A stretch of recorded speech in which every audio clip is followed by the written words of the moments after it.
E há a esperança para caçadores de OVNIs nos Estados Unidos.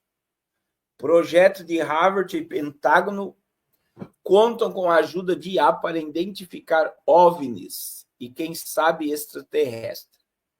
Determinada a aplicar rigor científico em sua busca por fenômenos anômalos não identificados, a equipe do projeto Galileu se comprometeu a vasculhar dados do céu inteiro 24 horas por dia. Isso é possível graças a avanços recentes da inteligência artificial.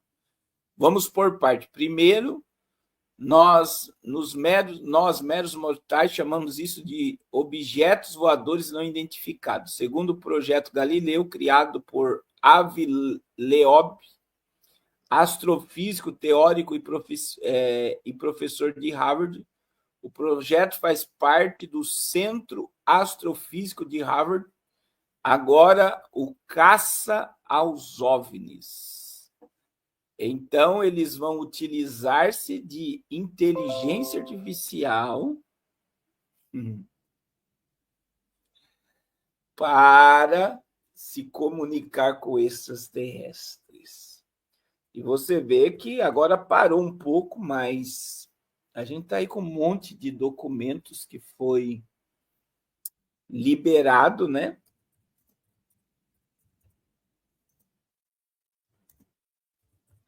Sobre o avistamento de OVNIs. E é assustador, porque isso, quem assistiu o filme Independence Day e quem conhece o projeto Bluebeam sabe que eles são capazes de criar qualquer coisa e uma guerra espacial iria dizimar milhões ou bilhões de pessoas. Então, a ideias de extraterrestres vem desde a... Tem muita gente aqui que assistiu, era viciado em Guerra nas Estrelas. Sempre quando eu falo de Guerra nas Estrelas, eu lembro do meu irmão. Eu lembro do meu irmão, que ele gosta muito de assistir Guerra nas Estrelas.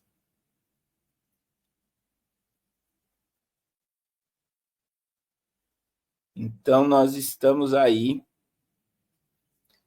vendo, né, claramente que existe uma agenda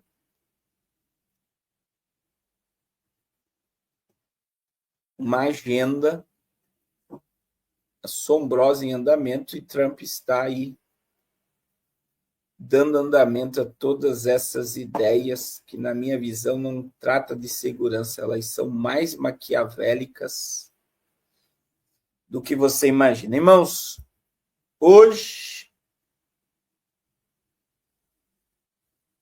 a internet aí infestou, né? Que o Marco Rubio, ele se manifestou que os Estados Unidos estão avaliando sancionar Alexandre de Moraes. Irmão, isso aqui para muita gente é vitória. Mas eu, particularmente, pastor Carlos, como eu já estudei sobre como o PT vai agir em torno disso, é assombroso, tá? Então, assim, você vê, eles inocentaram lá, o general queria inocentar o Bolsonaro, o Supremo diz que é inconstitucional o que eles fizeram.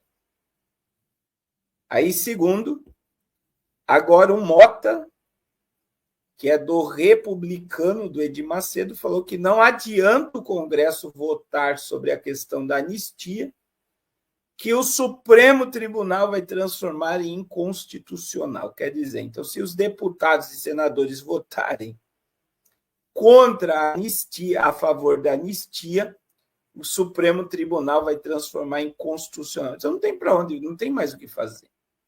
Aí a América está fazendo a coisa certa, porque qualquer pessoa inteligente, quando olha para as políticas e o que o governo quer, é assustador, tá? É assustador. É assustador. O que me anima, irmãos, eu vou dizer para vocês assim. Eu sempre digo assim a questão, a gente sabe que não existe direita e esquerda, mas eu falei com vocês esses dias na live que os Estados Unidos venderam uma inteligência artificial para a Arábia Saudita que é capaz de interceptar e mudar qualquer eleição do mundo. Então, por que isso me anima? Porque foi os Estados Unidos que interferiu nas eleições brasileiras. Isso já foi comprovado. Segundo, se a América vendeu um programa tão poderoso que é capaz de interceptar qualquer eleição do mundo, eles podem também trabalhar nas eleições brasileiras para derrubar o maligno que está aí. Outra coisa que eu tenho falado com vocês é que, assim como acontece nos Estados Unidos, acontece no Brasil, e a gente vê aí o vampiro, o senhor Michel Temer, se mobilizando agora, preparando o melhor meio de criar aí uma verdadeira oposição contra o atual governo e derrubar o governo, que é o que vai acontecer em 2026, na minha visão, que a direita volta ao poder em 2026. Só que, se nós tivermos agora uma interferência dos Estados Unidos sobre Alexandre de Moraes, o Brasil vai declarar uma guerra publicitária contra a América, dizendo que está interferindo na democracia do país e na soberania do país. É por isso que eu digo, irmãos, é muito preocupante o caminho que nós estamos vendo o mundo tomar. Só que hoje ele falou abertamente que o governo americano, eu vou ler a matéria aqui para vocês, tem vários vídeos aí, ó. Essa matéria é da Veja. Estados Unidos avaliam sancionar Moraes e secretário de Estado Marco Rubio. Representando o governo americano, foi questionado sobre o assunto pelo deputado republicano Corey Lee em sessão no Congresso americano. O secretário de Estado dos Estados Unidos, Marco Rubio, afirmou que o país avalia a possibilidade de criar sanções contra o ministro Alexandre de Moraes do Supremo, por considerar que parte do trabalho dele consiste em censura, perseguição política, inclusive do ex-presidente Jair Bolsonaro. Isso está sob análise neste momento e há uma grande possibilidade de que isso aconteça, afirmou o secretário do governo Trump, ao questionado pelo deputado republicano na Câmara de Representantes, que é equivalente à Câmara de Deputados do Brasil. Antes da pergunta sobre a possibilidade de sanção, o deputado fala ao secretário que há uma alarmante deteriorização dos direitos humanos no Brasil, termos observados censura generalizada e perseguição política contra a oposição, incluindo jornalistas e cidadãos comuns. O que estão fazendo agora é iminente prisão política politicamente motivado do ex-presidente Jair Bolsonaro. O deputado americano eleito pelo estado da Flórida disse ainda que a repressão se estende para além das fronteiras do Brasil, impactando indivíduos que estão em solo americano, citando a lei global Magnitsky, que foi promulgada pelo Congresso americano em 2016 e permite que o governo dos Estados Unidos sancione funcionários de governo estrangeiros implicados em abusos de direitos humanos em qualquer parte do mundo. Um vídeo do momento em que o secretário afirma que está avaliando a possibilidade de sancionar Alexandre de Moraes está sendo compartilhado nas redes sociais e em grupos de mensagens pelo deputado Marçal, do Rio Grande do Sul.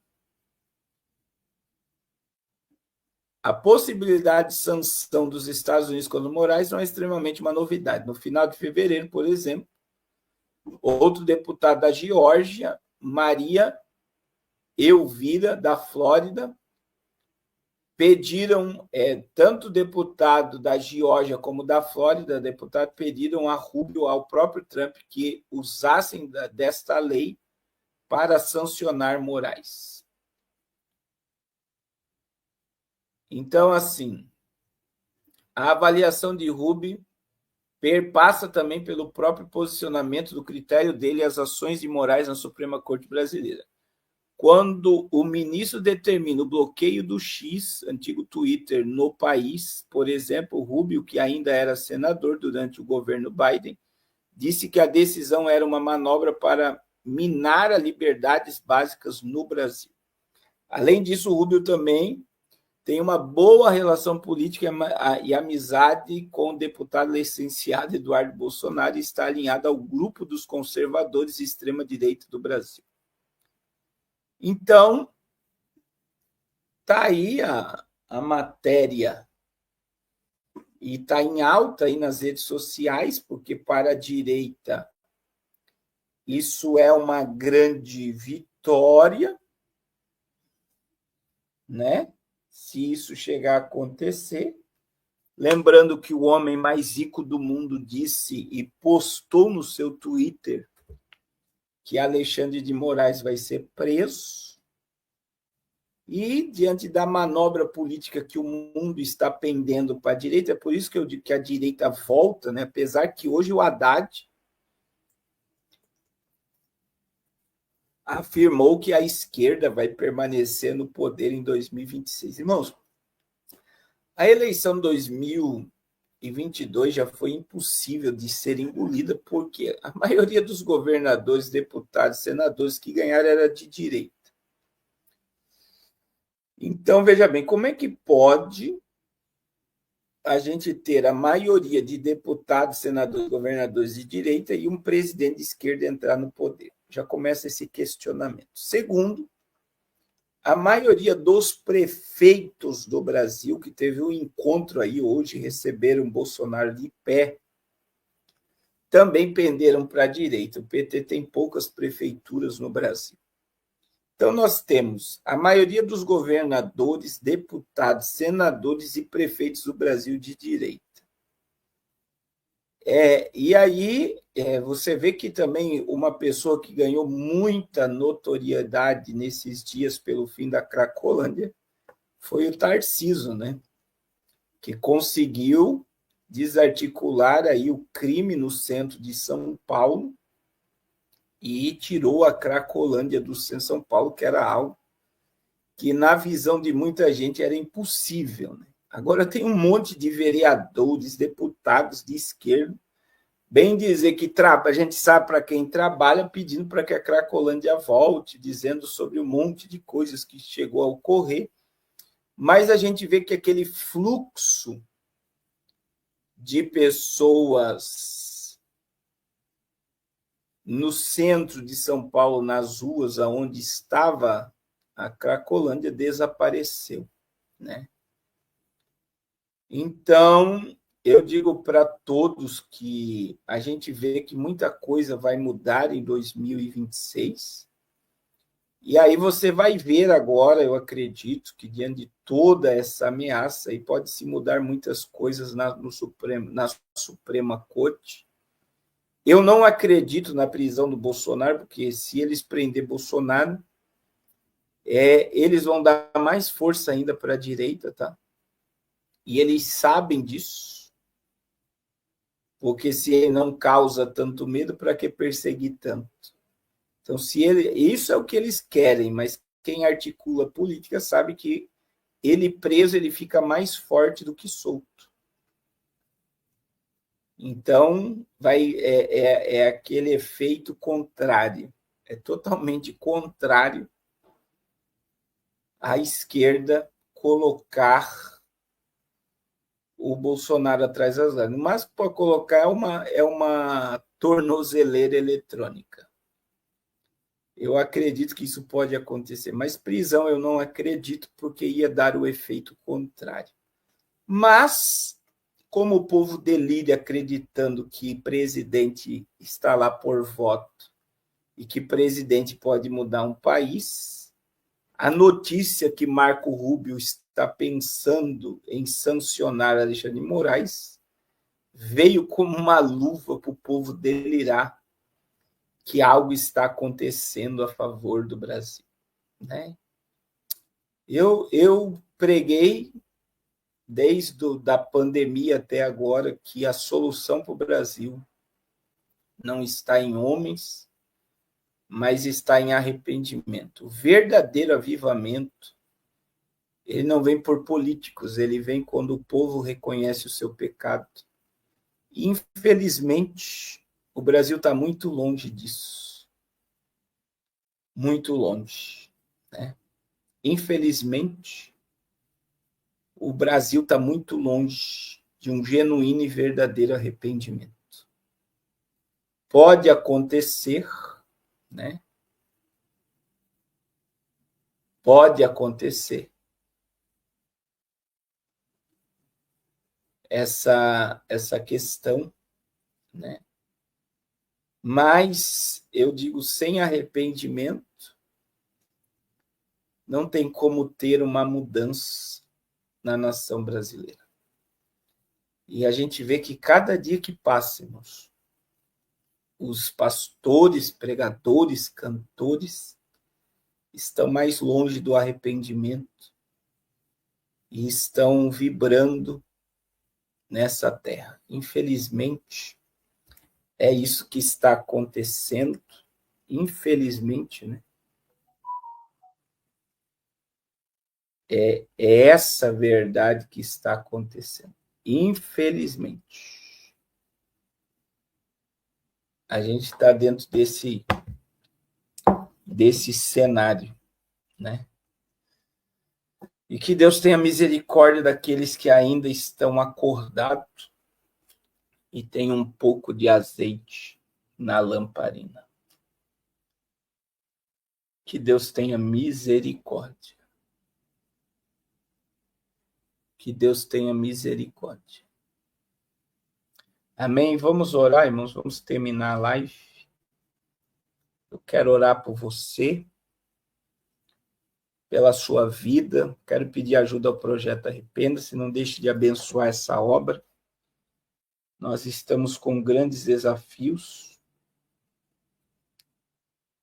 Grandes desafios. Até o dia 1º.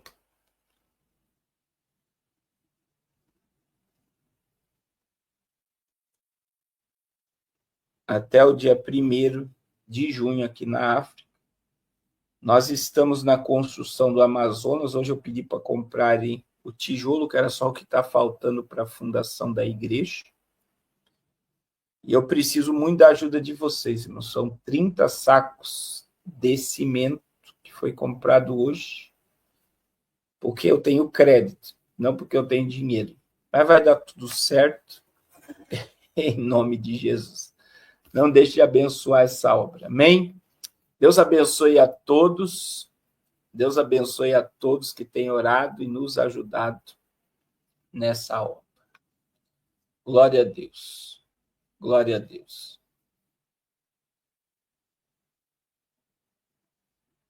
Glória a Deus. Vamos orar. Pai, em nome de Jesus, muito obrigado por mais essa live. Quero pedir a tua bênção sobre o teu povo, tua igreja, teus filhos. Ó Deus, continua despertando o teu povo. Ó Deus, o nosso governo não está limitado a essa terra, o nosso governo vem do céu, e quem governa sobre nós tem todo o poder no céu, na terra e debaixo da terra. Ó Deus, em nome de Jesus, que o teu governo, o teu poder se manifeste sobre nós, sobre a nossa casa, sobre a nossa família, que o teu nome e o teu reino, Senhor, venha a ser glorificado na terra.